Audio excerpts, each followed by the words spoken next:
ভাই cotton T shirt নিয়ে চলে এসে তোমাদের চাহিদায় ধামাকা করে দেবো ওয়েস্ট বেঙ্গলে। কালেকশন দেখে যাও, স্টক দেখে যাও, ঝটপট অর্ডার করো। M2XXL, ঠিক আছে, M2XXL। যারা প্রথমবার পায়নি এবার পাবে। বলে নাকি কালার পাওয়া যায় না, আমি বলেছি কালার দেবে অভিজিৎ।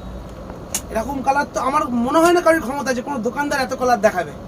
দেখে নাও, ব্র্যান্ড দেখে নাও, ব্র্যান্ডে কথা বলে অভিজিৎ। অভিজিৎ কথা বলে ব্র্যান্ডে, আরো দেখাবো। অভিজিৎ ব্র্যান্ডে কথা বলে, কারোর সাথে কেউ ম্যাচ পাবে না, ঠিক আছে। এ হচ্ছে ব্র্যান্ড, ঠিক আছে। ঝটপট অর্ডার করো M2XXL, ঝটপট অর্ডার করো M2XXL ফ্যাশন পয়েন্টে। লিমিটেড এডিশন, বারবার রিপিট করব না, বারবার রিপিট করব না। দেখে নাও, ধামা করে দিয়েছে সব বুলবুলের বাচ্চা, হ্যাঁ, হাতেই লাফাবে। কালেকশন দেখে নাও, পিওর কটনের একদম, ঠিক আছে। ফ্যাশন পয়েন্ট থেকে অভিজিৎ বলছি, ফ্যাশন পয়েন্ট থেকে অভিজিৎ বলছি, ঝটপট অর্ডার করো। Thank you.